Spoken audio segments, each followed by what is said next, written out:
Kalau Sylvester Matutina tidak segera atau tidak kunjung dieksekusi, maka ini akan meruntuhkan wibawa hukum, sebab masyarakat akan merasa tidak adil ya. Jadi tidak perlu membawa perkara ke proses hukum. Sebab jadi tanggapan saya terhadap statement kubu Sylvester Matutina sebagai berikut. Yang pertama, daluarsa pelaksanaan putusan itu bisa ditinjau pada pasal 84 ayat 2 junto pasal 78. Apa substansinya? Jadi daluarsa itu dihitung berdasarkan daluarsa penuntutan ditambah sepertiganya. Kenapa? Karena Sylvester Matutina itu divonis dengan pasal 311 KUHP yang ancaman pidananya 4 tahun. Jadi dihitung berdasarkan ancaman pidananya, bukan vonis untuk Sylvester yang 1,5 tahun. Karena Sylvester diancam dengan pidana 311 KUHP di atas 3 tahun, yakni 4 tahun, maka daluarsa penuntutannya itu 12 tahun. Sementara dalam pasal 84 ayat 2, daluarsa pelaksanaan putusan itu daluarsa penuntutan ditambah sepertiga. Berarti 12 tahun ditambah 4 tahun, 16 tahun. Perkara Sylvester itu 2019 inkrah. Jadi belum sampai 16 tahun, sehingga sampai hari ini menjadi kewenangan jaksa untuk mengeksekusi. Itu yang pertama. Yang kedua, tidak daluarsanya kasus ini kan dibuktikan dengan perintah Jaksa Agung untuk segera mengeksekusi Sylvester Matutina. Ketiga, dalih-dalih yang diajukan oleh kubu Sylvester sebenarnya semua sudah terpatahkan ya, dari minta amnesti, dari PK, dari upaya-upaya, dan terakhir mau PK kedua. Tapi kami tegaskan kembali lah bahwa PK itu tidak menghalangi eksekusi, dan jelas negara tidak boleh kalah dengan Sylvester Matutina yang sudah berstatus sebagai terpidana. Dan menurut saya justru kubu Sylvester ini malah mengejek ya institusi negara melalui institusi kejaksaan ya. Karena menurut kubu Sylvester Matutina dirinya itu masih ada di Jakarta. Artinya kalau masih ada di Jakarta, apa yang menjadi hambatan bagi jaksa, dalam hal ini Kejaksaan Negeri Jakarta Selatan yang sudah diperintahkan oleh Jaksa Agung untuk mengeksekusi, kok tidak bisa mengeksekusi?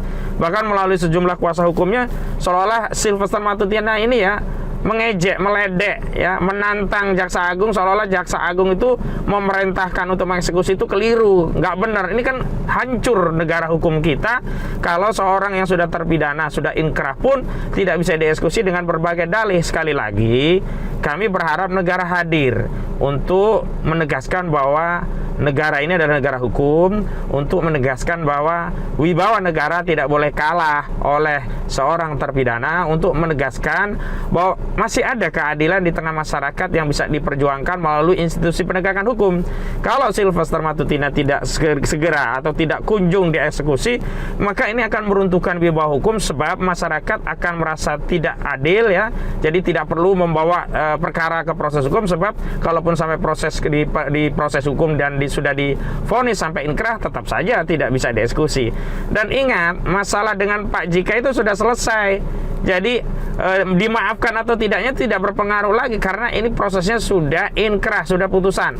Kecuali pada proses prajudifikasi atau pra penuntutan, Pak JK keluarganya memaafkan, nah itu bisa menghentikan penuntutan sehingga jaksa bisa menghentikan kasus. Tapi ini sudah inkrah, dan berulang kali ya perwakilan dari Pak JK, misalnya mantan Menkumham Pak Hamid Awaludin, menegaskan tidak ada itu perdamaian-perdamaian dengan Pak JK atau keluarga Pak JK. Jadi sekali lagi, kubu Sylvester Matutina ini seolah-olah merendahkan bukan hanya marwahnya Pak JK, bukan hanya marwahnya masyarakat, tapi bahkan wibawa negara diinjak-injak dengan tidak segera ditangkapnya Sylvester. Bahkan Sylvester merasa lah dia sudah tidak perlu ditangkap lagi, begitu kira-kira, karena dianggap sudah daluarsa.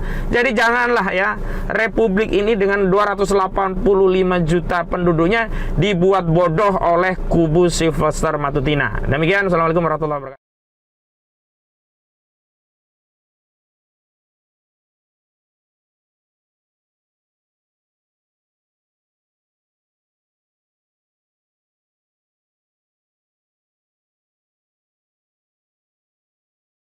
Terkait dengan referensi hukum yang bisa saya sampaikan terhadap perkara Sylvester Matutina, bahwa jelas pasal yang menjerat Pak Sylvester telah kadaluarsa, menjalankan putusan terkait dengan undang-undang hukum pidana, yaitu pasal 84, 85. bahwa peristiwa tersebut telah kadaluarsa dan tidak patut untuk dieksekusi lagi. Untuk perkara pidana, PK itu boleh dilaksanakan atau diajukan sebanyak 5 kali.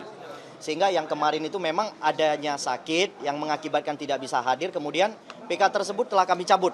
Oke, teman-teman, telah saya cabut, kami cabut ya, rekan daripada saya telah mencabut, dan sekarang kami menunggu penetapan dari Ketua Pengadilan Negeri Jakarta Selatan.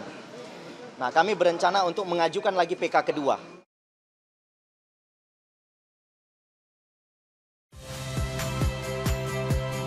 Saya Agin Fridianto. Saksikan terus program-program Kompas TV melalui siaran digital, pay TV, dan media streaming lain. Kompas TV, independen, terpercaya.